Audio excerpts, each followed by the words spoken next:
this meeting is being made by Boston City TV, a part of the City of Boston Office of Cable Communications, and is being broadcast on Xfinity Channel 26, RCN Channel 13, FiOS Channel 962, and the Boston City TV YouTube page. With that, I will hand it to our board chair, Leslie Ireland.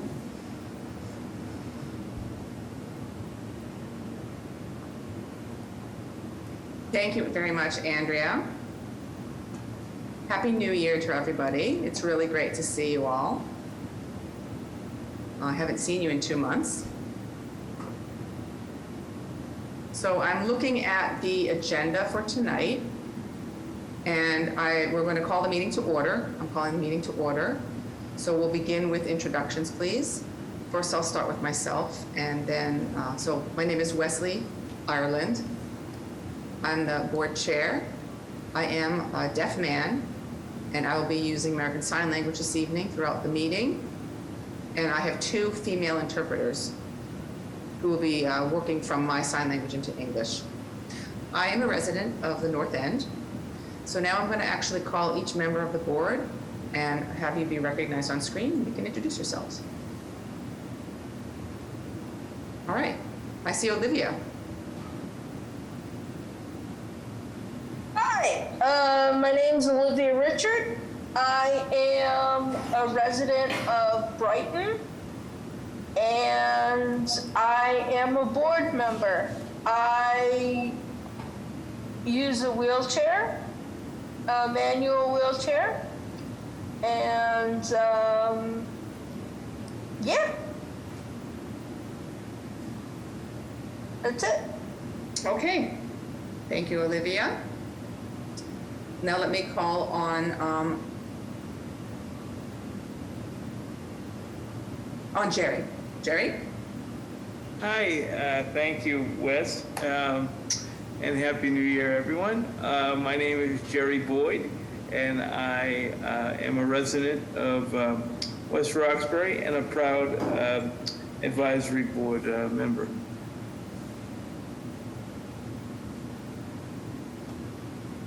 Thank you, Jerry. Now I'd like to recognize Paul. Go ahead, Paul. Hi. Hey everyone, Happy New Year. My name is Paul Karen. I live in the West End. I serve as the secretary of the advisory board, and I represent an advocate for mental illness, disabilities. There's family members past in my life and also present. I also work at the Boston Planning and Development Agency. Thank you.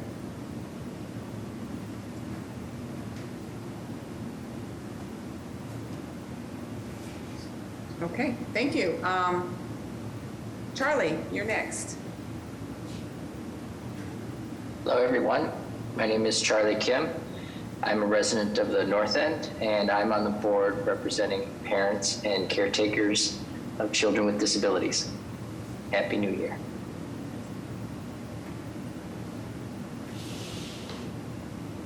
Very well. Thank you, Charlie. Ducia, it's your turn. Thank you, Wesley. I want to wish everybody a good evening and Happy New Year as well. My name is Ducia Lubovskaya, or Ducia L for short, and I'm a vice chair and proud to be on the board. And yeah, I live in Boston, the heart of Boston, specifically Mission Hill. Thank you.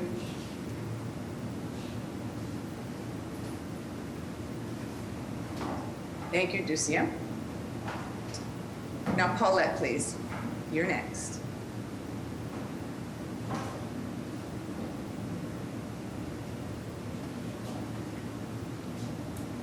Good evening, everybody. I'm Paulette Durrett. I'm on the board. I represent the neighborhood of Mattapan. Happy New Year.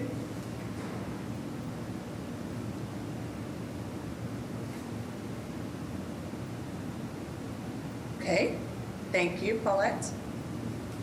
Now, Elizabeth, please. Go ahead.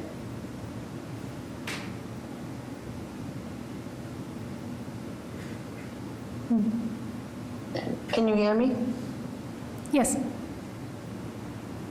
Hi, Happy New Year, everyone. I'm Elizabeth Jean Clower. I'm a board member. I live in Dorchester.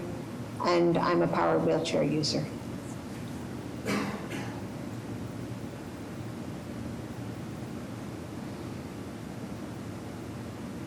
Thank you.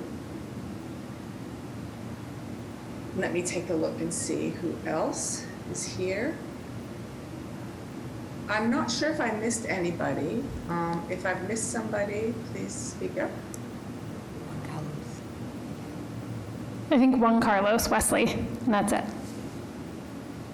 Hi everyone, this is Juan Carlos Ramirez, commission member as well. I live in Boston South End. I'm a wheelchair user.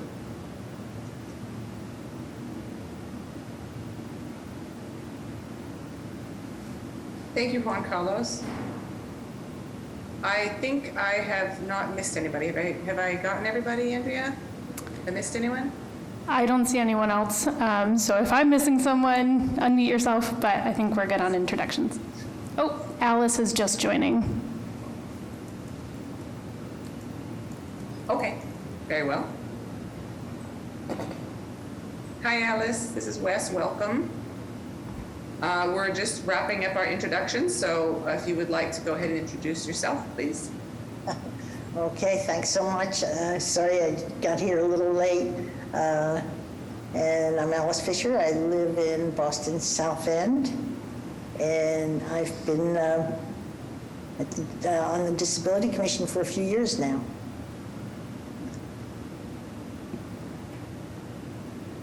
Thank you, Alice. And I guess now it's time to introduce Commissioner McCosh. Commissioner McCosh? Commissioner?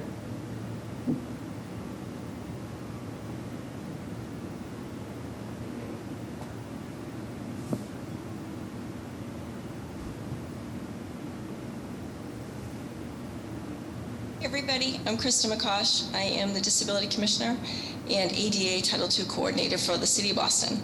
Welcome to our first meeting of 2024. It's nice to see you all.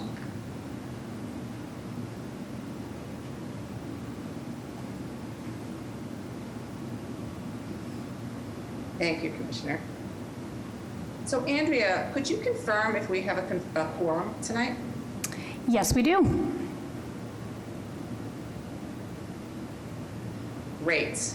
Okay, I always ask that question before we move forward for voting for approval of the board meeting minutes from November 8th of just last year.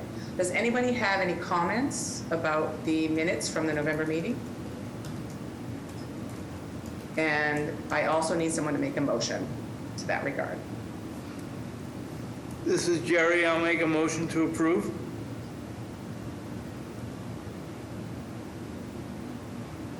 Paul, I second the motion. Okay, Jerry, thank you.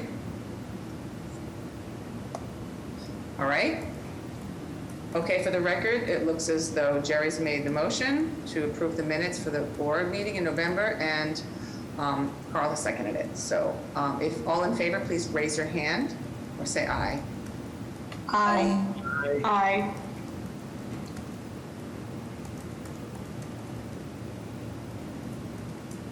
Are there any opposed?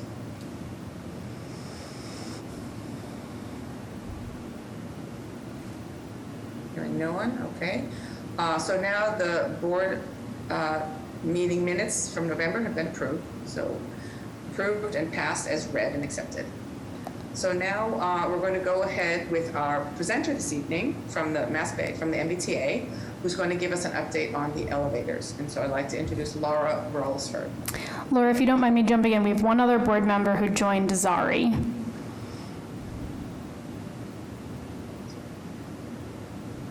Zari, would you like to introduce yourself real quick? Yes, please, Zari, introduce yourself.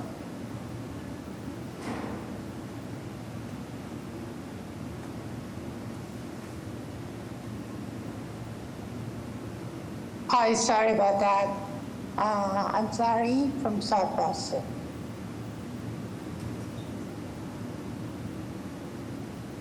Thank you, Zari. Welcome and Happy New Year. Okay, I would like to recognize, like I said, Laura Ralsford from the MBTA, who will be giving us a presentation this evening. Lauren. Thank you so much, Wes. For those that don't know me, I am Laura Brelsford, and I oversee the Department of System-Wide Accessibility at the MBTA. The role of my team, and more broadly the entire MBTA, is to ensure that all of our services are safe and accessible to all riders, and we really do that through the lens of older adults and people with disabilities. A couple months ago, the commissioner reached out to see if we would be able to come in and give an update on a couple important elevator initiatives. And we're really happy to be able to do that here tonight. I'm joined by a number of my colleagues who will be talking through 3 distinct elevator efforts underway today. And then we'll all be available for discussion afterwards. So just very quickly, the first of 3 brief presentations you'll hear is about our efforts around elevator uptime, making sure that our elevators are as consistently reliable as possible. The second presentation is a brief update on one of the most exciting capital big construction projects we've had in the pipeline over the last decade, and that is the construction of the first ever fully accessible connection between the red and orange lines. That project's going to be moving into construction this year. And the third update will be on another really exciting elevator project happening in the city, and that is to construct an additional brand new elevator at Jackson Square Station and fully modernize the existing unit. So again, you'll be hearing from 3 different folks from the T here tonight, and then we'll all be available to answer any questions or respond to feedback you have. With that, I'm going to turn it over to the first of our presenters, and that is Mark Bullock from our engineering division. Mark? Hey, good evening, everyone. Give me 1 minute to share my screen. I'll kick off the presentation. You should have permissions. Yep, there you go.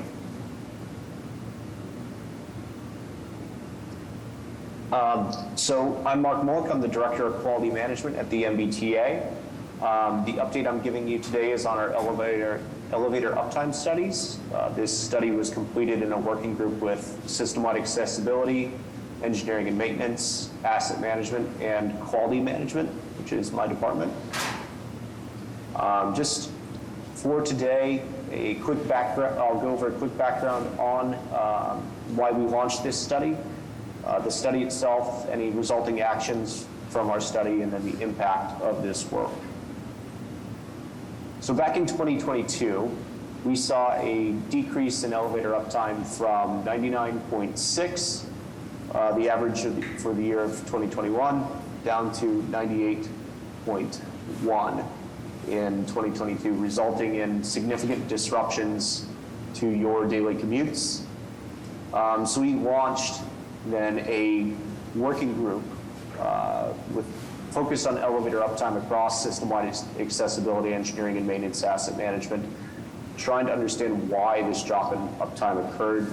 We had some hypotheses going in. We had just moved over to a new digital system for tracking maintenance. Maybe this was just an accounting error. So we took a closer look to understand why. What we found is that the outages in 2022 were 5 times greater than what they were in 2021. Over on your right here, you'll see a chart. I think it's unofficially called a brownie chart. So the area of these charts signify how much uptime occurred over the year. The chart over here, the section of the chart over here in blue is for 2021, while in 2022 you see over here in orange.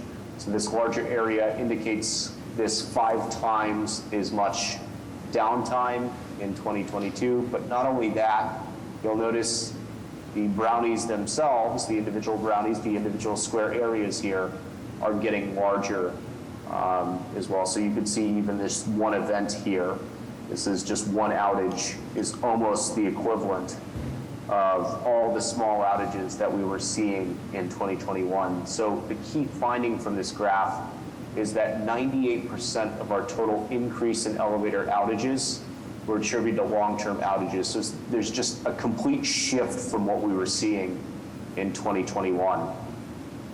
With that, we took this preliminary analysis and we looked at and studied the top 30 long-term outages to understand if we could see common root causes that could then be targeted and lead to improvement.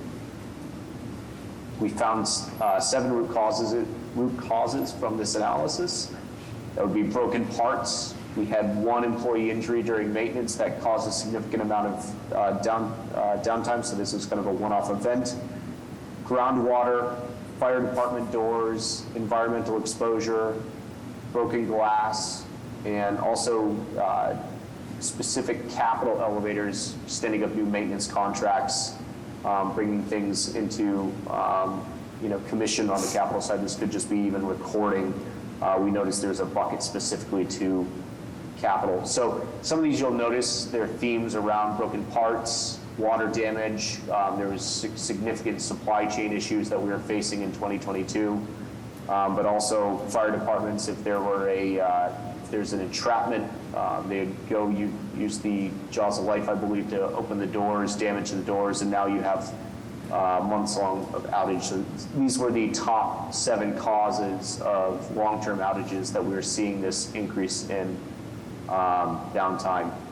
In response, the engineering and maintenance team put together a couple initiatives to tackle these root causes. So in regards to broken parts and supply chain issues, just want to be clear, since 2005, we've had multiple stock rooms for elevator parts across the MBTA. But with this analysis, we started looking at which parts were causing us longer downtimes. Maybe there were specialized parts that weren't readily available off the shelf in our stock rooms. We started placing orders ahead of time to make sure that we had some of those parts on hand so that we wouldn't see these long-term outages. In regards to groundwater and environmental exposure, our facilities team is working to waterproof these pits in the elevators so that we do not have the water damage and then the long-term outages that follow. We're continuing to work with local fire departments to retrain units to not use destructive means to open the doors in non-emergency situations. I believe there's actually a key that they can carry with them and open the doors. In regards to broken glass, we actually, I believe, switched over to a new vendor and have that vendor managed by the power systems team. So then if some of these units, there was broken glass on, say, the door or a window on the door or the unit itself, the power system team who manages elevators was then now actually manages that contract, and we've seen more rapid response as far as glass replacement. We are not done there. We are continuing to track the most problematic units and continuing to look for any door issues, any tank issues have seemed to be kind of the common theme here lately. So this is actively ongoing with our engineering and maintenance team that they're tracking and continuing to target these problems. This root cause study that we began in the start is now happening on a daily basis. If there are any outages, the engineering and maintenance team and SWA team are getting together, summarizing the outage, and then on a weekly basis, I believe, putting together a summary report to understand what were the root causes of the outages that week. So this is now happening live. Long term, we're looking to actually update our enterprise asset management system, so where the information is digitally stored, to actually track and enter in root causes as these fixes are made. But this is a temporary solution, tracking these root causes in the meantime. My team is working with the engineering and maintenance department to stand up a quality assurance program specifically for elevators, escalators. What this might look like is if you have, say, a fix that was completed by our maintenance vendor, We would go out into the field, pick a random sample, and make sure that those fixes were actually made to completion rather than say maybe like a temporary fix and a closeout of the ticket. So we're actually tracking these issues to completion. We're going out in the field and then providing that feedback to the engineering and maintenance team so that they can improve their internal processes. So where does that bring us? We're about halfway to where we want to be from 2022 to 2023.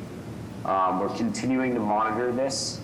We also have some solutions in the pipeline around the capital side, around a 20-year investment plan, kind of thinking about replacing and upgrading elevators, as well as building redundancy into the system. So we're still tracking these issues, still finding the root cause. We're kind of looking kind of on this short-term to long-term scale of fixes to get us back into our target above 99.4% uptime. Additionally, if you are experiencing elevators, the SWA team is reviewing their procedures for notifying employees, notifying our riders if there's downtime. That could be from our website, real-time alerts that are sent to your phone, a dedicated hotline for elevators and escalators, as well as the displays at the station. Also, the SWA team is making sure that any shuttle buses are in place for elevator outages to make sure there's an alternative path for your commute. Just want to close my presentation. If you do experience an outage or you're curious about your commute, if there will be an elevator outage, we have mbta.com/alerts/access. You could sign up to have alerts sent directly to your phone, or you can call the elevator hotline at the number provided here. There are also customer information displays in lobbies as well that you can kind of help plan out your commute. So with that, I am good for my presentation. We can hand it over to the other teams. Thanks, Mark. Wes, can I ask you, would you prefer that we keep moving through our presentations and do feedback at the end, or should we take questions on elevator uptime now before we talk about the 2 construction projects? I think we need to ask the board for what they would like to do after the Q&A before we move on to the next presentation. I would like to see if they have any questions before we move on.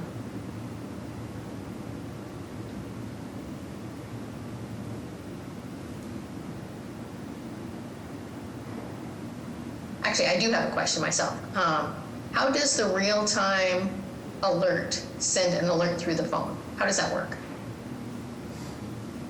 So the way that works is anytime an elevator is reported as out of service, the first thing an MBTA employee does, regardless of who that employee does,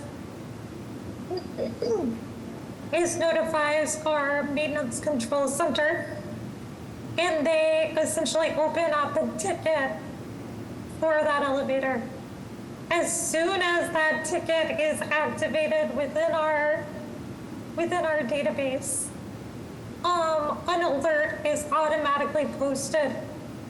We went through a major effort a few years ago to script out what every single alert should say related to each individual elevator. So our alerts will generally include information about the fact that elevator is going out of service, if there is a nearby elevator, what the directions are to that nearby elevator, and if there's not a nearby elevator, the fact that we will be deploying a shuttle and some details about that shuttle. If we know the elevator alert is going to, or the outage is going to last for a while, as soon as we have those details, we try to include a little bit additional information about what's going on and when it will be resolved. But the bulk of the alerts happen automatically. And in addition to the alerts getting sent to your phone, they automatically go up on our website and on digital screens that we have in various parts of the system. And then I should just say, for those that do not have access to digital technology, we have a phone line, which is 617-222-2828. And that is a recorded line that in real time is updated to provide you any information on current or upcoming elevator and escalator outages. Thank you very much, Laura. Are there any other questions for Mark in that presentation that we just saw? I see Ducia. Go ahead. Thank you. I just wanted to clarification for myself. So, is there an app as well that you need to download so that you're updated, or no, or you can just check it online? So I mean, yeah. So you don't need to download an app to find out if it's working. You just get the information either by going online or just by something on your phone. Correct? Thank you. So for anyone that's interested, you can sign up for what we call service alerts. You can do this on our website, and what a service alert is you can set up to either send you a text message or an email, I believe, directly that lets you know, hey, an alert's just been posted about this particular elevator or maybe this particular line of the system. You can really customize it in a bunch of different ways. So that's a way for you to kind of just be able to get the information sent to you rather than having to remember to check before you head out the door.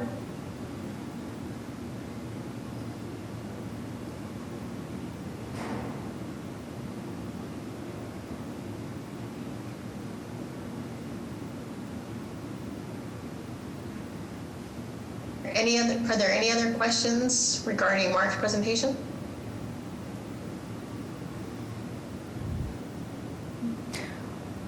This is Andrea West. I do see a question in the chat from a member of the public, if you'd like to have that question asked.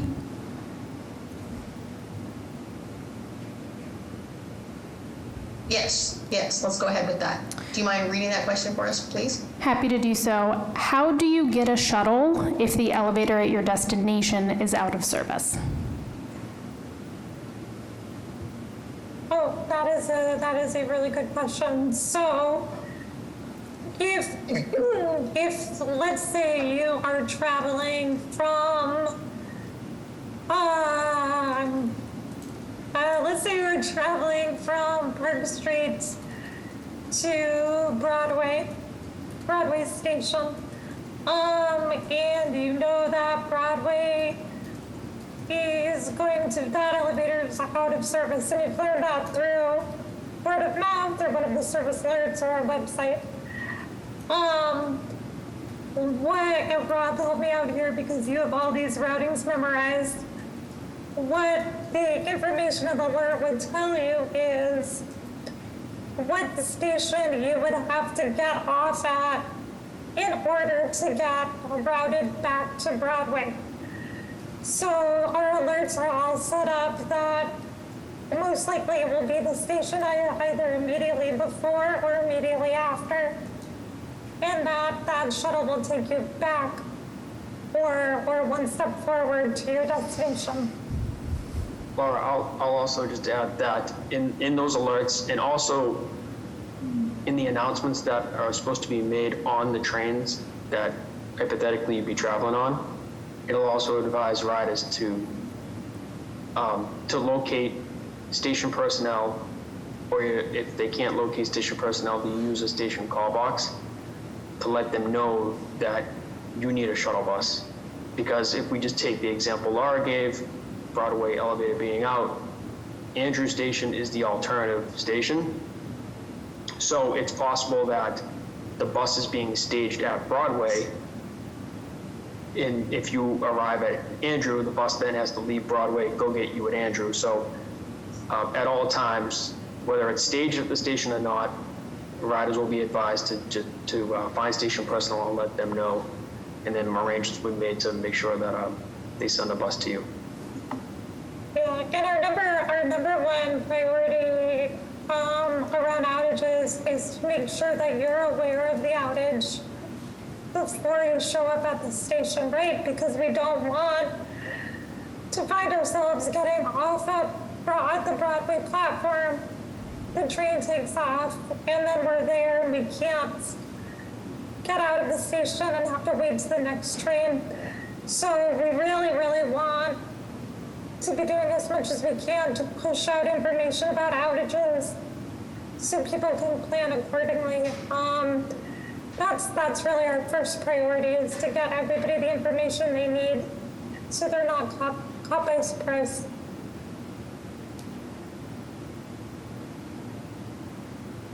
This is Wesley. I know Rob is experienced with Laura and her team, and I know that Zachary you had your hand up. I believe you had a question, Zachary. Sorry. All right. Oh, sorry. I apologize. That's okay. So, Laura, you mentioned something about using a call box. Is that right? For the shuttles? Yeah, sorry, I mentioned call box. Oh, right. Did you have a specific question, or did you want me to clarify? No. So what my question is for people who are deaf, is there an alternative, or is this like a video phone? So we don't have video phones, and I'll admit that our call box is not the most modern and accessible design. However, they are designed with features where if you are deaf or hard of hearing, there is a light that indicates when the call has been received and when it is a good time to begin speaking. And then the person on the receiving end, which is really it's a satellite office that's an extension of the OCC. Those officials will receive whatever information or whatever questions you may have, and but then if the person is notifying the OCC that you are deaf or hard of hearing, what they'll do is they'll dispatch staff to to come assist if that would be needed. So, but yeah, unfortunately, we don't have, like I said, a modern or more accessible design right now. So is that documented? I'm sorry. Is that documented anywhere? No, I don't think so. Is what aspects of, can you clarify, sorry, what aspects? Well, I guess I was just wondering, like, if someone is, let's say, in a wheelchair and deaf, and would need access, how would they be able to communicate this with necessary staff? Or if there's a phone that they need to call, I guess I was just wondering if there's a TTY or video phone, or how does that happen? Yeah, so yeah, I think in terms of how we communicate those options specifically around deaf and hard of hearing riders, I think actually that's a great question. And as I'm thinking about it, I don't think we have sort of specific information out there about the fact that if you did use a call box, but we're not able to interact with it either due to a hearing or speech-related disability, that we would still dispatch someone. I think that is important information we should get out there. But I will say, in terms of the call box accessibility, this is an issue that we've been really talking about for a number of years and have identified as as a problem that we need to solve. A couple of years ago, we commissioned a study by the Institute for Human-Centered Design to basically look at our callback system as well as what other systems across the globe, other transit systems across the world do, to make recommendations for a more inclusive experience.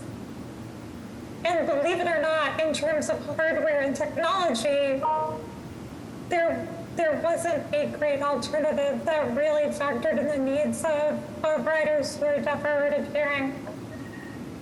So we are currently in conversations with our technology department to think about what supplemental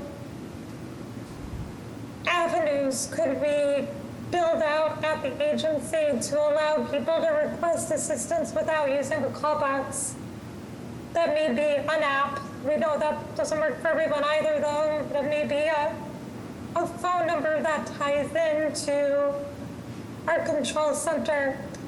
So those are things we're talking about right now, precisely because we know the call boxes aren't good enough. The one other thing I'll add is one other big effort we've been working on is that just this last year, over the last 6 months, we've scaled up the number of transit ambassadors you see at stations. So we don't have 100% coverage, but we've definitely bumped up the level of staffing because we know no matter how accessible our system becomes, there's no substitute for having a human being there who is trained and ready to support you. You know, ideally, you never need to interact with a call box. There'll be an employee there ready to help you. So hopefully folks have experienced the fact that there are more staff out there, more stations, because that really is sort of the best way to handle needs for systems.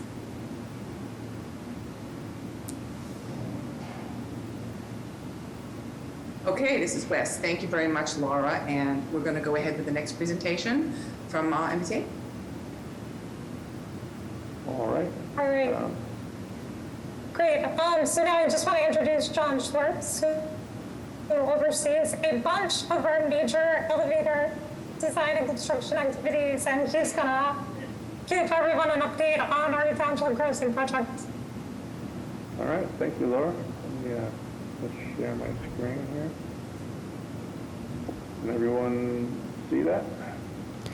We can see you, John, but you're a bit quiet. If you could maybe move a little bit closer to your mic, thanks. Okay. How about that? Great. Yeah? Okay. Okay. Downtown Crossing Phase 2. The project goal is to improve accessibility at the Red Line and Orange Line stations and platforms by implementing ADA upgrades to fulfill code compliance requirements, increasing passenger access and overall safety, system safety, reduce life cycle maintenance costs, and satisfy the terms of the META and BCIL agreement. So this slide shows the overall project scope with showing the location of the 3 elevators being Park Street, Winter Street, and Maple elevators. So Park Street connects the Orange Line southbound and the Red Line center platform via the Winter Street concourse. It's basically, we're taking out elevator 808 and replacing it in a very close location, and we'll also be rebuilding stairway number 4. The Winter Street elevator is a new 3-stop elevator. It's basically the same place as the existing Winter Street elevator. We'll be taking out the old elevator and which goes from the surface to the Orange Line, and we'll be replacing it with a new elevator which goes from surface Orange Line to connect to the Red Line. So it connects the Orange Line southbound and the Red Line southbound.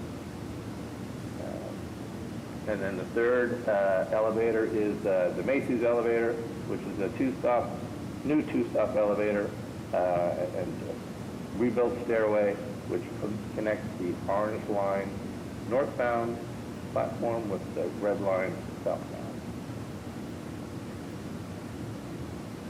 So the project timeline update, the last major submittal we did was the 75% design submittal, July of 2022. And now looking to the future, the 100% design submittal will be February 29th, 24. So 5 or 6 weeks from now, we'll have the 100% design in. Then we are planning to advertise on July 17th of 2024, and move this out of the way here. And then construction NTP, September 2024, and then it'll be a 3-year duration for construction, so it'll end in October of 2027. So this slide shows the 3D model of Park Street elevator with the Winter Street concourse leading to the new elevator at the Green Line, Park Street, which would bring us down to the Red Line center platform.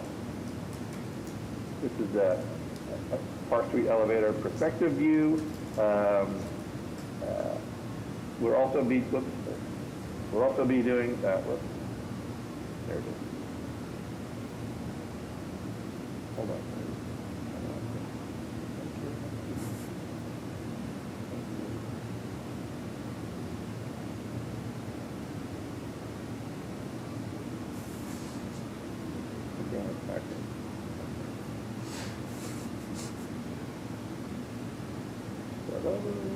Sorry about that.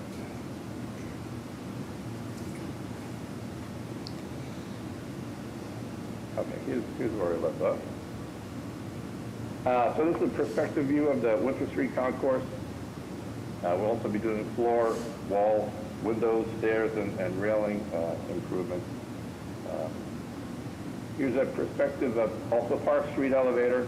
So this is looking from the Red Line, Center Line platform towards the new elevator to the Green Line lobby with the stair floor to the right. And here, moving on to the Winter Street elevator, here's a 3D model of Winter Street, street level to Orange Line, and then with the new connection to the Red Line at the south passageway. Here's a Winter Street elevator perspective at street level. Once again, Winter Street from the other side of the elevator. On the Orange Line level. Here's the other side from the southbound, from the Orange Line Forest Hills platform. And then we go to here's a perspective on the southbound the south passageway. With the new pass-through elevator in the background, so new connection to the south passageway. And then finally, the last elevator is the Macy's elevator. Here's a 3D view of that from the Orange Line northbound platform down to the Red Line south passageway. Perspective on the Orange Line northbound platform and the south passageway. And once again, the other side of the elevator at the south passageway. And that is it for my update today.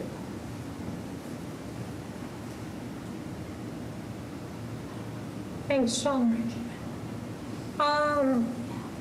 One thing I just want to add about this. Sorry, I was going to say one thing I just want to add about this project is this is, again, one of the most exciting projects we have moving forward. But we do know there are going to be disruptions as these elevators are under construction. At various points of the project, we're going to have to pull out elevator 808 from service. That is that elevator right at the intersection of Tremont and Winter Street. And then we're also going to have to pull out of service the elevator that serves the Macy's area. So one thing we're working on internally over the next couple of months is getting really clear about what that construction phasing will be so that we can make sure we have really clear signage up well in advance and information out there in advance for riders so they know where their alternate paths will be. So it's going to be a little bit of a mess out there as these elevators are being built, but obviously we'll work it in the end. I think we could take a couple questions about Boundary Crossing before we talk about Jackson. Yes, this is Wes. That's a good idea. I'd like to let you know that there is one more presentation from the MBTA. And I do want us to wrap up this before 6:45. Because I actually now see, let's see, we have 2 board members who have a question. So Charlie, you can go ahead first, and then I actually see Jerry who has his hand up and go next. Charlie? Hi, thank you, Chair West. Thank you for the presentations and seeing the pictures. It's a massive project, and it's really exciting to see this happening with the T, and especially for the city of Boston to be able to access a lot of this. I have a question kind of from the first presentation, and also it ties in with the second presentation. I saw in the first there was an actual uptime target or a goal. Does that tie into anything? Because I wasn't a part of the earlier presentations to understanding this project, but I did see in the most recent presentation, the third line stated that there was an agreement between the MBTA and the BCIL. I didn't know if this is the appropriate place, but if there is any way to understand what that history was with that agreement, is that uptime of the elevators, I think the goal was at 94.4% or 99.4%. Is that part of that agreement? And then I guess this would be a question for the board who has been on historically, and or possibly the commissioner. Is that agreement with the BCIL, does the BCIL monitor that for, or are we as the Disabilities Commission, are we brought in to understand that, to also act as party to monitor that compliance, or, if that's fully completed through now, considering that Boston does have a seat, on the board of the MBTA. So kind of a 2-part history question, and the second part, more of the role of our commission, considering that there was an agreement made with a Boston entity. Sure. So Charlie, and I'll try to put this in a small nutshell, but certainly we could spend a whole meeting talking about the settlement agreement. So the settlement agreement, which was originally signed, believe it or not, back in 2006, called for over 200 different major accessibility efforts within the T. Specific to elevators, the MBTA committed essentially to sweeping improvements to its maintenance program, and essentially committed to ensuring that elevators were readily available all of the time, except for preventative maintenance and very isolated outages. So they did not prescribe a specific number of success. We at the MBTA, for a number of years, up until 2002, were actually successful in maintaining a system-wide average of 99.4% or better, actually generally around 99.6%. So we, along with the independent monitor of the settlement agreement, have essentially set our internal metric at 99.4. So anytime we dip below 99.4, that is a red flag to us that we need to be doing more. I'll also just note with respect to the settlement agreement, there is a retired federal judge who is officially assigned to be the monitor of our compliance with the agreement. That doesn't answer a question about the city's role, but that is sort of the keeper of monitoring our adherence to the agreement. And then the reason, in addition to the settlement requiring dramatic changes and improvements to the way we maintain elevators, it also called out about 7 or 8 specific stations where we needed to build out redundancy and or modernize the existing units. Downtown Crossing was one of those that was specifically called out as needing to be addressed, that we needed to design and construct an accessible connection between the red and orange lines. This is actually the last major capital requirement in the settlement agreement, which is going to be a big milestone for us. But that's why you saw the note in the presentation.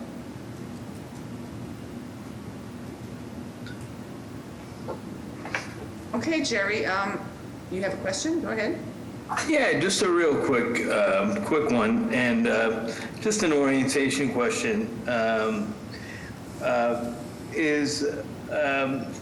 Would it also, will the construction impact the elevator that's on the corner of Winter and I believe it's Winter and Washington Street, that allows direct access from the street to the southbound Orange Line? Yes, that is the Winter Street elevator that is going to be expanded essentially. We'll be taking it out and replacing it. It currently goes from street level to Orange Line. Correct. We're replacing it with an elevator that goes all the way down to the Red Line. So it'll go from street level to Orange Line to Red Line. So that's the major connection improvement. Sure, but in the interim, as you've said, you'll have to figure out ways for us to, for those of us who use that elevator to, figure out alternate service, correct? Correct, yeah. Thank you. All right, great. I think at this point we can move on to the update on Jackson Square. Yes, let's move on to the next presentation. Thank you. Thanks, Buzz. So with no further ado, I want to introduce the project manager for that initiative, and that is Ethan Norman. Hi, thank you, Laura. Give me a minute, I'll share my screen.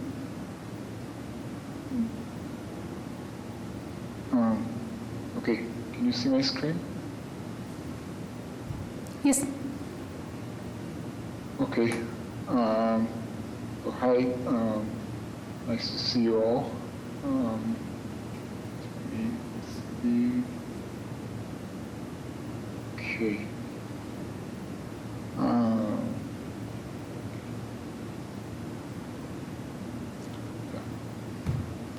So hi, good evening. It's nice to be with you. My name is Eitan Norman, and I will present the Jackson Square Accessibility Improvements Project. So this is the agenda for tonight. I'll give a quick overview of the project's main scope items. We'll then show a couple of photos of existing conditions and renderings of the proposed plans. We'll go over construction phasing and how riders would access the station during construction, and conclude with the project schedule.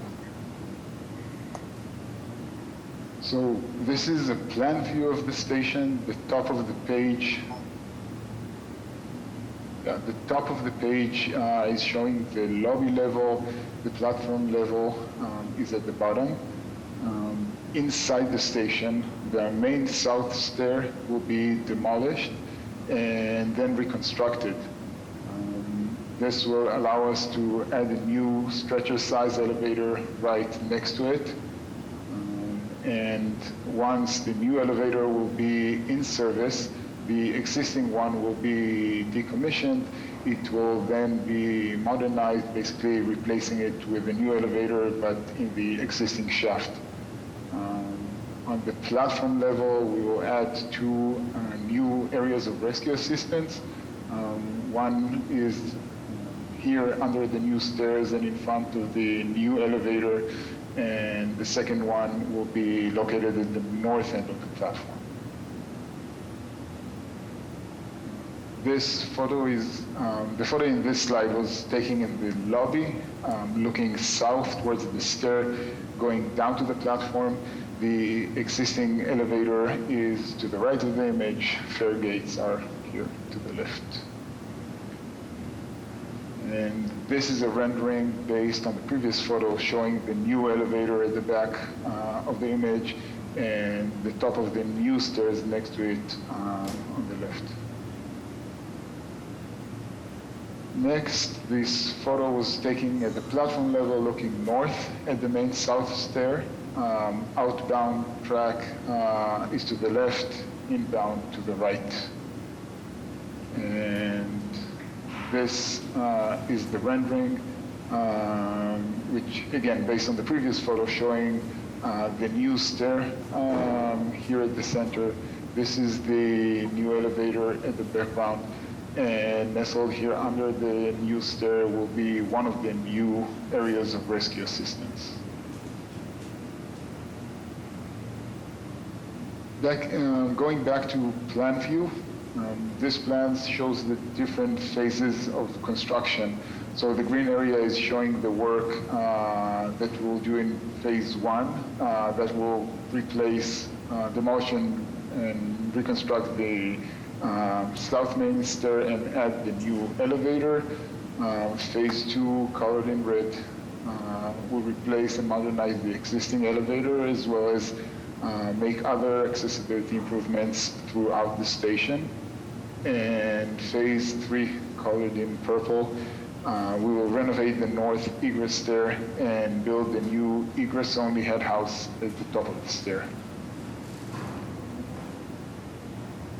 And moving on, in this image, what we're showing is the phasing of the work around the head house, where we plan on making improvements to the exterior of the station. The four red lines and arrows pointing to them are the four existing main entrance doors to the station. The three different colors represent areas where work will happen in different construction phases. So when work will be performing in those areas, loading and unloading of bus riders will shift temporarily to the island platform of the busway. We want to emphasize that the station will remain open and accessible throughout the construction. So one elevator will be in operation and at least two doors will be always available. And this is the last slide I have. I will quickly go over the project schedule. So we're currently in the bidding process. Bid opening is actually happening tomorrow afternoon. And after that, we expect construction to begin in the spring of this year and complete by the spring of 2026. So with that, I will conclude my presentation, and thank you.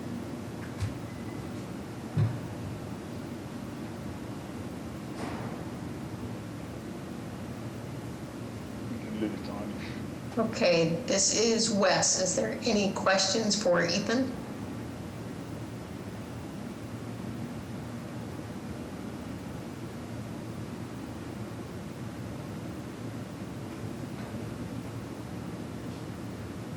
Actually, I do have a question regarding the Jackson Station. This is new information to me, so I am hearing about this project. You're talking about this project be taking 2 years. Will the train still stop at Jackson Station? Or are we skipping that stop at Jackson Station? No, no, the station will remain open and will operate throughout the construction. So the station will be open and remain accessible. So we'll always have one elevator, that will be working. Meaning we'll first build the new elevator. Once this is complete, we'll take out the existing one and modernize that one. Okay. Are there any other questions, comments regarding the Jackson Station, Jackson Square Station?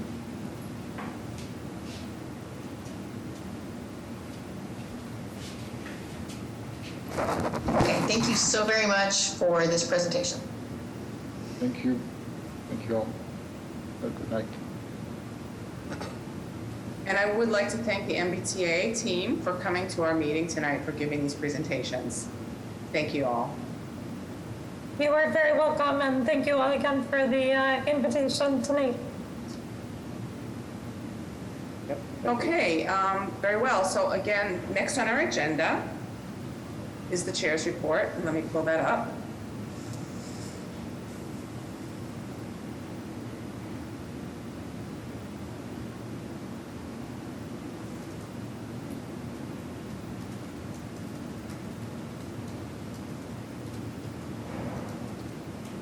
Okay, again, I want to say Happy New Year to everybody. It was really great to see most of you.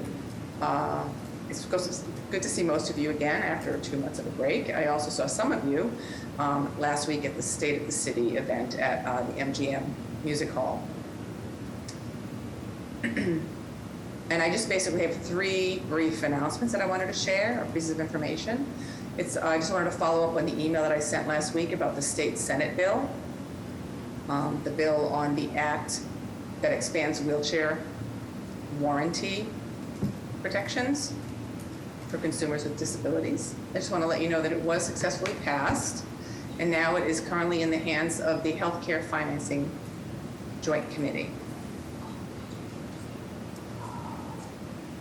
So next, I also want to say everyone in the city probably should have received a letter in the mail allowing you to opt in or out for mail-in voting this year. So I just want to encourage you to please do whatever is best for you, whether that is to show up at the ballots, to vote in person, or to drop off your ballot in the mail through the designated mailbox. Now, it's very important, I want to remind you, it's very important to get your votes in, especially for this year's 2024 presidential election. And last on my list that I want to discuss is, I think many of you are aware, we heard this announcement last week that Governor Maura Healey is going to be slashing $375 million from the state budget. That seems to be her strategy to cover an expected $1 billion revenue shortfall. So this cut actually may impact people with disabilities, low-income seniors, and families with children. The cuts include a $290 million gross reduction to the Mass Health Insurance Program. And the Mass Health cut represents 8% of the $3.6 billion that's budgeted for Mass Health fee-for-services payments. So budget officials said that they are reducing the funding to reflect what they're calling lower utilization rates, but they're making no eligibility changes. So that's going to have a very unclear effect on services for Mass Health funded programs for people with disabilities, so we really don't know. And also Governor Healy plans to cut close to $55 million for the Department of Developmental Services, about $40 million for the community residential group homes, almost $14 million for the community day and work programs, and about $1 million for autism services. So those are the items that I wanted to share with you in my report. That's all I have for you this evening.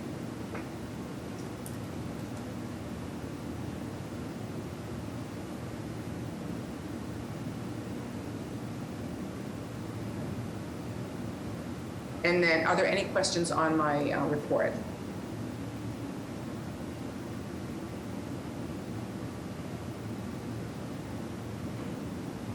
Any questions?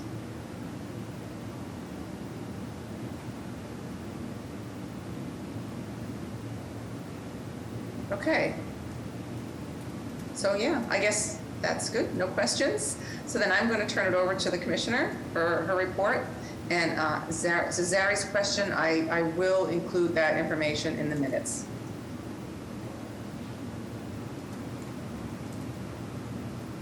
All right, good evening, everybody. It's nice to see you all. As Wes said, it was very nice to see some of you at the State of the City last week. And for those of you who I didn't get to see, welcome to our board meetings for this year. Andrea is going to share my slides. And I did not get these out before the meeting, but we'll send them in our follow-up email.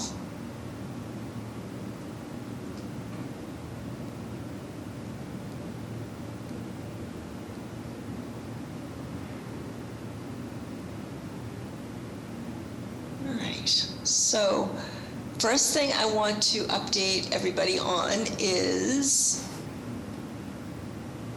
an exciting initiative that the city's working on called Disability Data Standardization. And what this is the city's looking at the way we collect data on disability from people with disabilities in the public to employees who work for the city.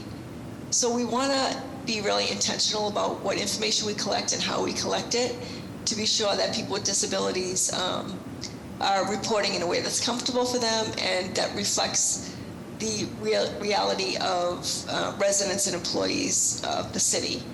Things like, do you identify as someone with a disability in general, or do you identify as someone with a mobility impairment? How would you like the data questions framed?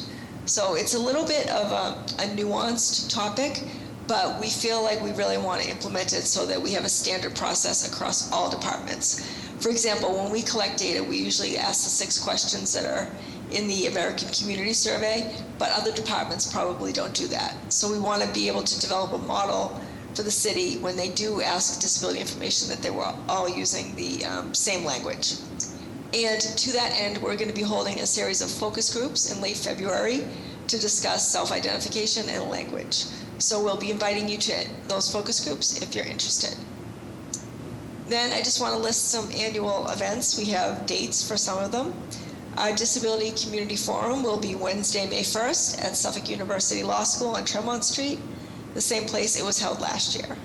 And this event, as you know, is co-hosted by the Commission and Advisory Board members. I know a lot of you came last year. I think we had one of the best turnouts last year that we've had from all the years we've had it from board members. And this event provides us an opportunity to listen to the general public and for the public to give input directly to the Disability Commissioner and other city officials. Usually the mayor makes an appearance and listens to the community, so we'll put that on her schedule for this year and hope she'll attend. ADA Day 2024 is scheduled for Wednesday, July 17th from 12 noon to 2 p.m. on Boston City Hall Plaza. And as you know, this event provides an opportunity for the disability community to celebrate and share resources. It's a great day. Every year we recognize one outstanding partner. So we'll be looking for our ideas to share on who we can recognize. And then we have our Civic Engagement Day every fall. We'll have that in early October, before the general election. As Wes said, it's so important that people register to vote, that they get out to vote. So we really want to emphasize that as we hold this event and help people learn about access to the polls and learn about electronic voting and all the ways that they can participate in local government. And we'll go to the next slide.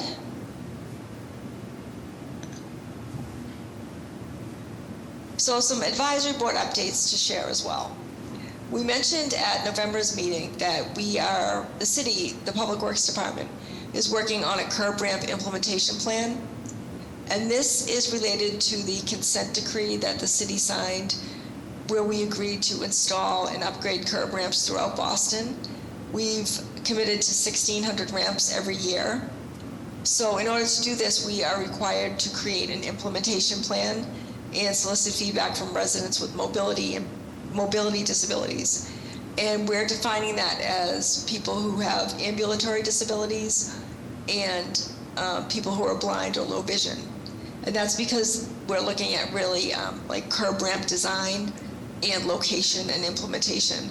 And those disabilities would be the main ones affected by these issues. So we have a public meeting scheduled for Tuesday, January 30th at 5:30 p.m. on Zoom. And we're looking for, as I said, feedback on two specific issues: priority of locations for accessible curb ramps and input on ramps that cannot be made fully compliant due to existing conditions like slope, narrow sidewalks, private property. So any board members who are interested, I would encourage you to sign up. We have about 14 people from the public now who are coming, and I think one or two of you have joined the list, but if anyone else is interested, please let us know. And then a few 2024 updates. Several board members have expired terms, so we'll contact you each individually about your interest in staying on the board and getting reappointed. We have to reschedule our one-year walkthrough of City Hall Plaza. Obviously, the weather right now is not ideal, so we'll look to reschedule that in the spring. And that will actually be a good time, I think, because we'll have 2 winters in of freezing and thawing, so that will give us a little bit better perspective of how the bricks are holding up. So stay tuned for dates for that. And then the BPS Transportation Quarterly Metrics that we committed to sharing, we are waiting for an update from BPS on this. The main contact that we have was out for a few weeks, so we don't have an update on that yet, but we will have it for next month. Okay, and then for my report, I just want to briefly go over the advisory board roles and responsibilities in preparation for our vote next month.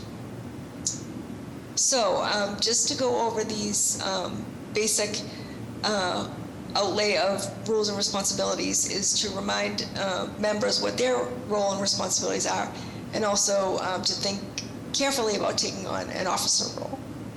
So the purpose of the advisory board is to address issues of concern to individuals with disabilities and promote full integration of people with disabilities into all aspects of community life.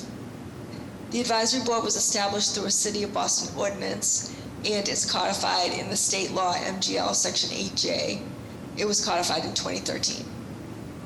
Advisory board members' main responsibility is to inform the City of Boston Disabilities Commission about issues of importance in the disability community. So it's really an advisory role. The board members don't have any oversight or any legislative powers. And let's see the next slide, yep. Advisory board responsibilities. And these responsibilities and the rest of my slides in this section are taken from a combination of the bylaws and the practices that we have been doing for many years that are just not in the bylaws, but they're common practices that we do. So the responsibilities are to report and research local issues of people with disabilities, work in cooperation with the departments and agencies of the City of Boston to bring about maximum participation of people with disabilities, initiate, monitor, and promote legislation at the city, state, and federal level. And this is any legislation having to do with disability issues. And I know that one of the main ways you've supported this is through writing letters of either support or concern. And we really appreciate that and hope that you will continue to do that. Encourage public awareness of disability issues. And a lot of you do that in spreading the word. When we send you information, we really hope and expect that you will pass it on to your networks and spread the word. And I know a lot of you already do that, but I want to say keep doing it because, you know, you're our link to the neighborhoods, so we really want you to take advantage of that role. You'll also provide information, referral, and guidance to individuals, businesses, organizations, and public agencies. And by doing this, you may just link them with us and we can give them the information because you may not know all the things that our staff knows who specialize in disability issues. So that could be very simple as connecting them with us. Next slide. You probably already know this, but just to reiterate, regular board meetings are held 6 times. Oh, I'm sorry, I didn't update this. We're actually required to hold 10 board meetings a year, so I will update that. A quorum shall consist of the majority of members. Meeting minutes will be amended and approved at the next meeting. Special meetings can be called by the chairperson or by any 4 members. Decisions will be made by a majority of those members present, unless we're otherwise noted in the bylaws. Excuse me. Notices of meetings will be sent to members at least 14 days prior to the meeting. I'd also like to update this because realistically with the executive committee meetings, we don't really have 14 days prior to the meeting, but we get them out as soon as possible. And this is something that we can talk about if we want to look at amending the bylaws. And the meeting shall adhere to Robert's Rules of Order. Next slide. Advisory board membership. As you all know, it's 13 members appointed by the mayor. Majority of members will be people with disabilities. 1 member may be an immediate family member of a person with a disability. We have a few of you who serve in that role. 1 member may be an appointed official of the City of Boston and shall be an ex officio member. We've designated Paul in that role because he works for the City of Boston. Members are required to attend monthly meetings. Any member with 3 absences may be asked to give up their seat so another community member can participate. Absences may be excused if they're deemed to be due to good cause. And good cause includes, but is not limited to, illness, death in the family, weather, and professional responsibilities. But we really want to emphasize the importance of attending meetings, especially now that they're on Zoom. It seems to be easier that you don't have to contend with weather and transportation. So glad to see so many of you here tonight and hope that you'll keep that up. Next slide. Okay, so to talk about the elected officers, as you all know, the officers include chairperson, vice chairperson, secretary, and treasurer. The officers are elected annually by the majority vote of the advisory board. 1 member may hold more than 1 office. These 4 officers will form the advisory board executive committee. This committee shall meet once a month to discuss board issues and create meeting agendas. And I have to say that the executive committee's been doing great work in formulating the agenda, thinking through who they'd like to have presentations from, taking into account suggestions from the board. So they've been doing great work, and again, we hope that will continue in 2024. Next slide. And the responsibilities of the officers. The chairperson's main responsibility is to develop the agenda in coordination with the other officers, and that happens at the executive committee meetings once a month. The chair presides over all meetings, appoints subcommittees as needed. In the past, the board has had subcommittees, but we haven't had any for a while. So that's something that you can think about if you're interested in, and offer suggestions to Wes and to Andrea and myself. And the last one is authorize expenditures as needed. However, our board does not have any financial responsibility. We have no resources, so that is kind of a moot point for our board. The vice chairperson performs all the functions of the chairperson in his or her absence, and the secretary and treasurer will participate in the executive committee meetings every month. They have no other specified duties at this time because, as I said, treasurer doesn't have any funds to oversee, and the secretary duties are taken on by our staff. A lot of commissions throughout the state don't have staff, so they depend on the board members to do these functions, but we have staff, so we are happy to support the board in this way. And then finally, the advisory board elections are coming up. So advisory board members may recommend prospective advisory board members to the commissioner for office positions. At least 1 month prior to electing the offices, the advisory board shall call for nominations and ensure that these nominations reflect different disabilities. Elections shall be held at the public meeting. Each member shall vote yea or nay for each nomination. All members have full voting rights. And so our elections for 2024 will take place at the next Commission Advisory Board meeting, and that will be held on Wednesday, February 21st. So I know that this is an agenda item down on the agenda tonight. So with that, I will turn it back over to Wes or open it up for questions.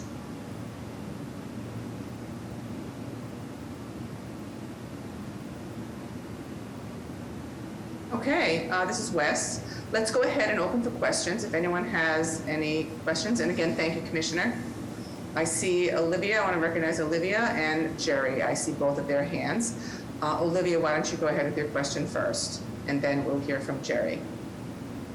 Yeah, on the issue of the City Hall Plaza brick, I just wanted to point out that I've noticed that where there's access doors on City Hall Plaza, like where the power and the water are for events, the brick that they've laid in to those is chipping.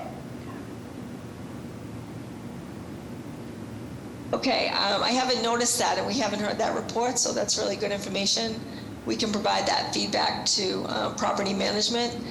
They do the assessment and repairs. Property management and public facilities departments do that. So we will definitely report that out to them. And again, we know it's going to happen because surfaces chip, especially in this weather and things like that. But the important thing is to really emphasize maintenance and repair, which never happened with the old plaza, but the city's committed to doing with the new renovation. So we will make that note and report back to our city partners to look at that repair. Thank you. Cool.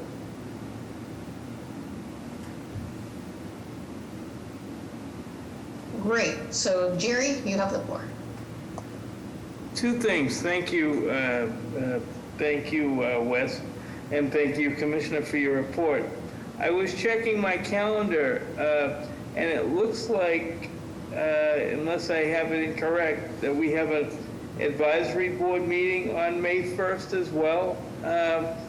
Am I correct in that?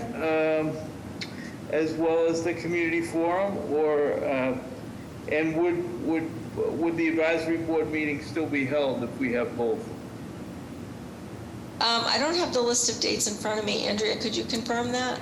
Our May meeting should be on May 15th. Oh, May 15th. Okay, great. I might have been a double entry in my calendar. Thank you for clarifying that very much. Thank you, Jerry. I see Rochelle, you have a question?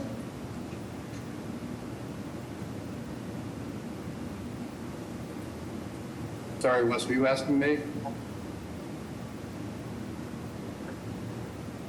Richard, yes, I'm sorry. Yeah, a point and a question. I would urge the commissioners to read the rules, the statutes, and the regulations on the commission to get a full and complete understanding of what our responsibilities are. My question is, I'm wondering, Commissioner, why the responsibilities include the authority for the chair to approve expenditures if there are no expenditures. Yes, I should have taken that out. Like I said, I took these directly from the statute.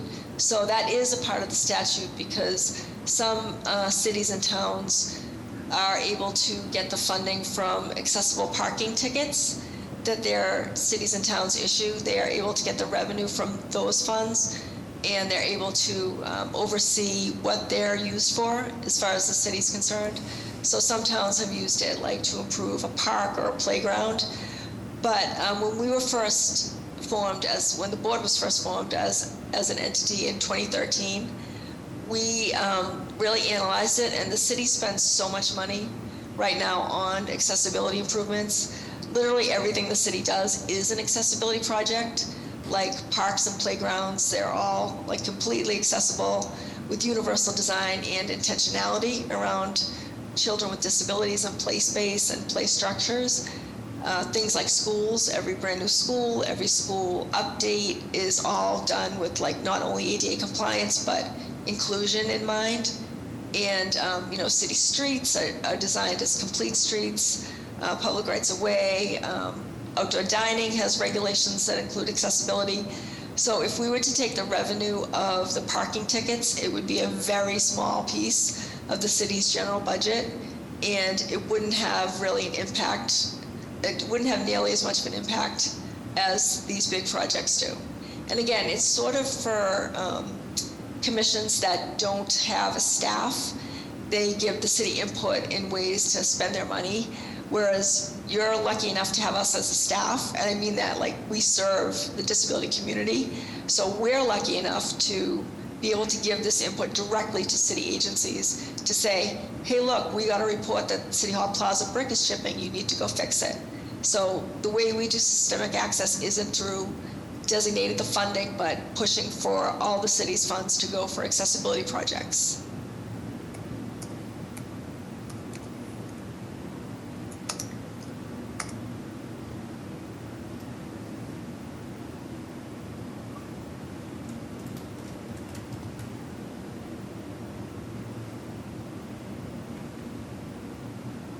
Okay, I'm looking in the chat, and I see, Jerry, your request about the ADA Day, and the confirmation will be on Wednesday, July 17th.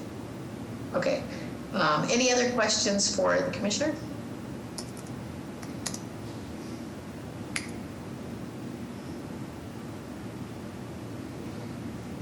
Thank you for your report, Commissioner, and we will go ahead and move on in the agenda.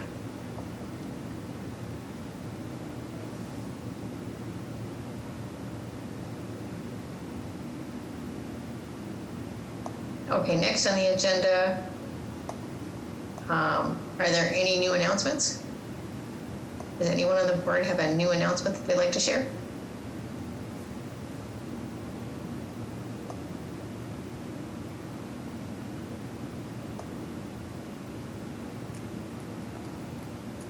Andrea? Are there any announcements? I'm not seeing anything in the chat or any hands raised, so I think it was a boring December, I guess, for our board members.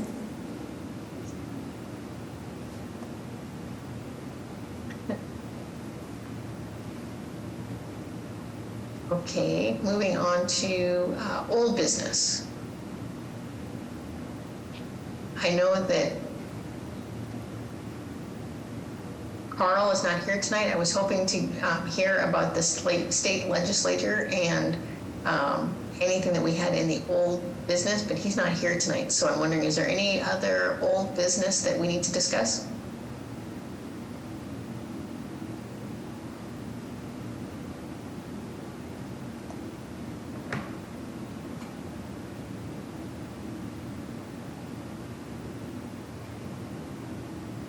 Okay, seeing none, let's move on to new business. I see the board elections. Who's taking the lead on that, Andrea?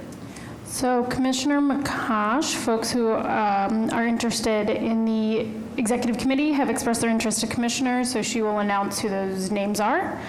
Someone from the board will have to formally nominate each of those people, however, not Commissioner. She's just reporting their expression of being interested in being nominated by their peers.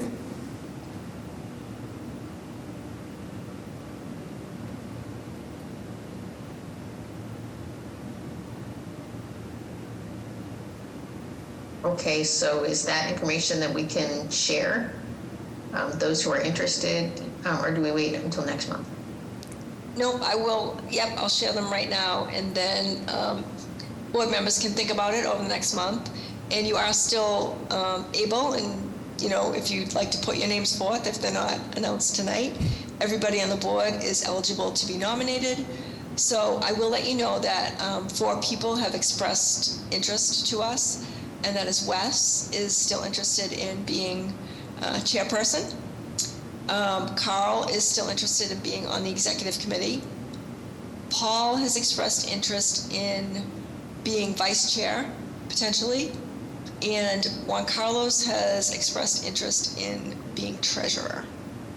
And those are the 4 people that we've heard from who are very interested in either being a new person elected to the executive committee or moving up in their current roles to take on more responsibility.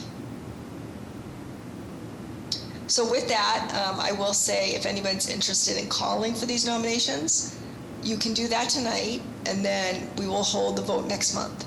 Again, next month when we hold the vote, we will do another open call for nominations, and anybody can nominate anybody. So this isn't the end of the line, it's really like the beginning of the line, so I will turn it back to Wes. Or actually, Andrea, do you have any other technical things to add?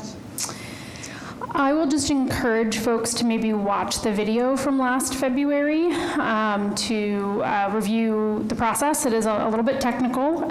Carl is sort of our resident parliamentarian, and he will keep folks on it. But there is a process of a nomination, accepting the nomination, calling 3 times for any additional nominations from the floor, then the vote. And Wes, as current chair, can preside over that process for not the position of chair. So the vice chair will oversee that process for the nomination of chair. So it does get a little bit technical. So if you have a chance to watch that from last February's meeting, just to get a sense of it, or even reading the mini minutes, which are on our website at boston.gov, we lay it out. We record each of those steps. So just a recommendation for sort of point of order.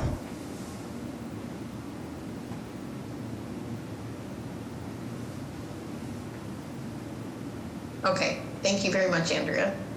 I see Richard, you have your hand up? Yeah, thanks, Wes. That was actually my question. Is that available so we can look at it if we want to, is my question. Number 2, is part of the process for each of those who are nominated to speak about their vision for the role or what their vision is for the commission or anything like that, or is that not included in the process? 2 good questions. I'll start with your first. Yes, all of the advisory board meeting recordings are on YouTube on the Boston City TV page. I'll drop a link in the chat to their YouTube page. And then all of the meeting minutes are linked to your website, UFA website on boston.gov, that is linked through our board's website. So I will drop that link in the chat as well. To your second question, that is not a formally required part of the parliamentary steps. If you have questions for the folks who've been nominated, you can certainly reach out to them and ask them those questions. I don't believe that would break open meeting law because it wouldn't necessarily be expressing an opinion about. Well, maybe it would. Let me check. Let me check if you can do that offline, and I will get back to you.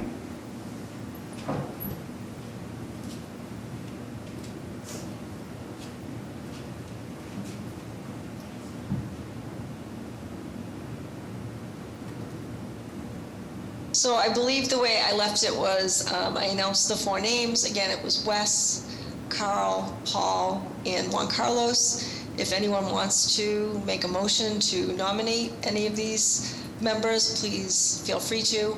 Or if anyone else wants to self-nominate themselves or nominate another board member, this is the time to do it because as the bylaws call for 1 month in advance of elections, and we really hope to hold the elections in February.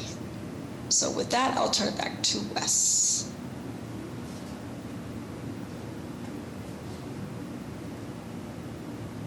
Okay, I see Paul, you have your hand raised. Yes, No, if you have I'm a not sure if question. I'm being, yes, I know that Commissioner just mentioned about nominating someone. I would like to nominate Wes as our chairman again. I don't know if it's too early, but thank you. Okay, I accept the nomination. If somebody else wants to be considered for chair, go for it.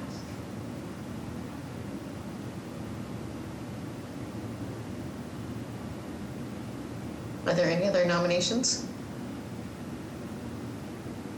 Okay, I accept the nomination, and I would like to nominate Paul as the vice chair. I'm honored and privileged. Thank you, Wes. I accept the nomination. Thank you, Commissioner and the board. All right, are there other nominations for the vice chair?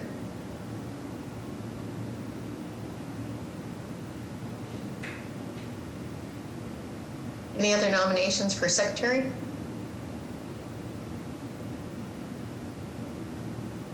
This is Jerry, just to clarify, who was presented by the commissioner for the roles of secretary and treasurer? Carl for secretary and Juan Carlos for treasurer.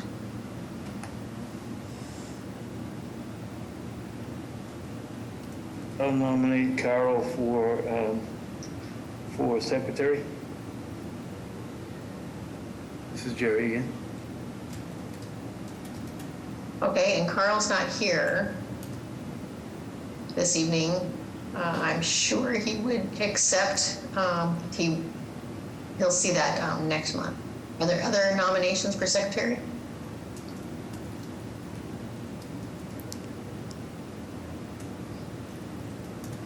Okay, any other nominations for treasurer? Wes, in the chat, Zari has nominated Juan Carlos for treasurer. This is Paul. I second the nomination. Hi, this is Juan Ramirez. I accept the nomination.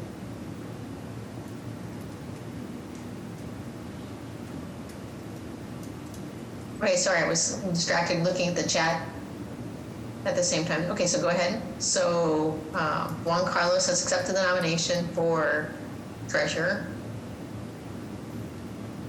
Okay, any other nominations for treasurer?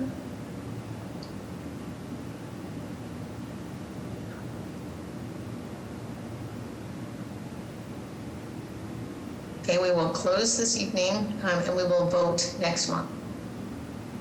Or close the nominations.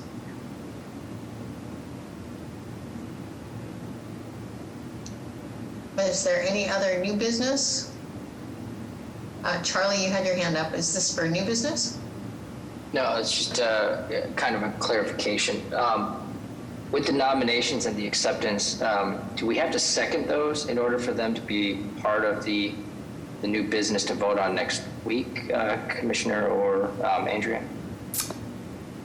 The seconding is not required, although it's delightful that you're also supportive of your colleagues. Just the single nomination and the acceptance. And what, are we able to handle Carl's nomination next week at the same time of the voting? Do the bylaws allow that, or yes, will you be able to request an extension on that particular seat? No, we won't need to accept an extension because he's been nominated. We can put that in the public notice, so it will be publicly noticed for you all and for the public that he's the one being considered. He does need to accept it before you can vote. Yeah, and again, it's just the nomination, it's not the vote, so he'll be notified in plenty of time for the next meeting, and he can either accept or decline. Great, thank you. And so just to show support, I second everyone's nominations, because everyone's great.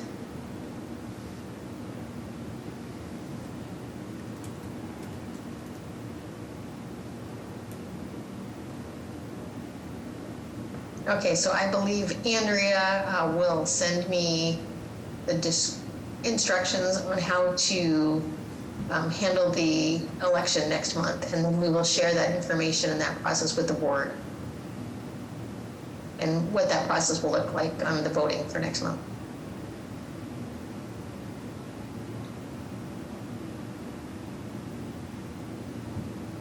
Okay, any other new business that the board would like to discuss before we move on?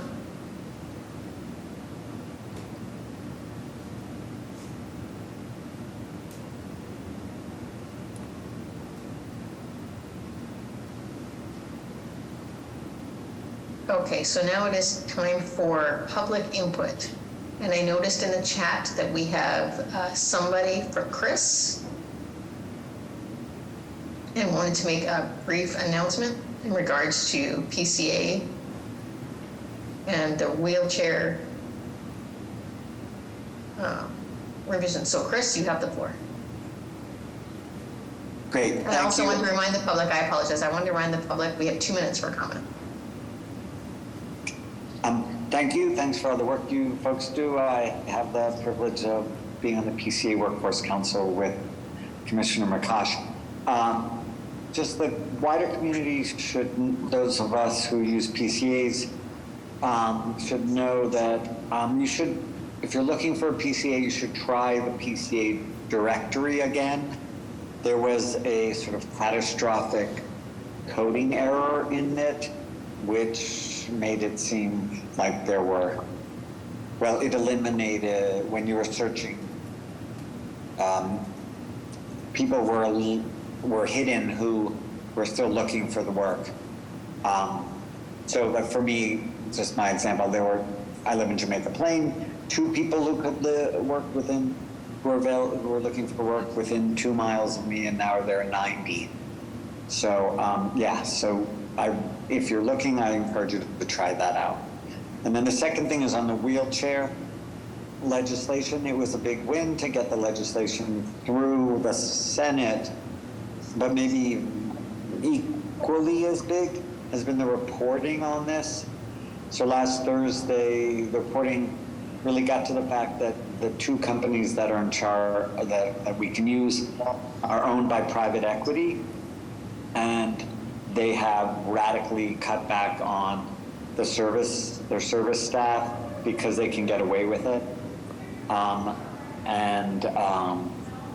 In today's Globe, there was an editorial on private equity and healthcare, and specifically related to wheelchairs. So there's ongoing work with that.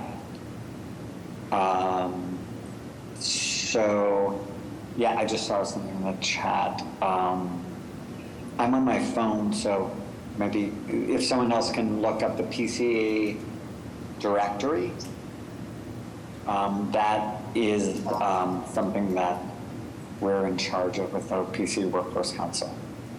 But if you're having any issues with, and everyone who has a wheelchair is having issues with repair, I would encourage you to contact Disability Policy Consortium or BCIL. There are folks there who are gathering that information. Forward. Thanks everyone for all your work.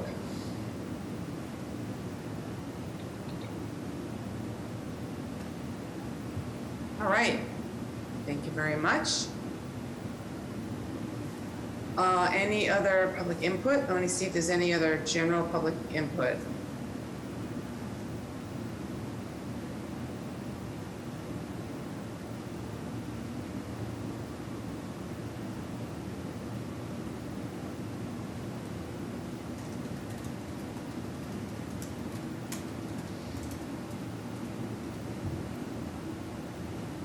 Okay. seems there isn't any more public input, and Carl is not here to make his motion that he always makes. I will make someone that. to make a motion. I will make that motion, Wes, gladly. Great, Jerry, I thanks. I make a motion to adjourn. Great, and who seconds that motion? I'll second. Oh. Was anybody else seconding All right. besides? Or? I second, Paul. All right, well, all in favor for closing the meeting tonight, say aye, raise your hand. Aye. Aye. Any opposed? All right, the meeting is officially ended at 7:18 p.m. Thank you, everybody, and good evening. Have a good night. Thanks, everyone.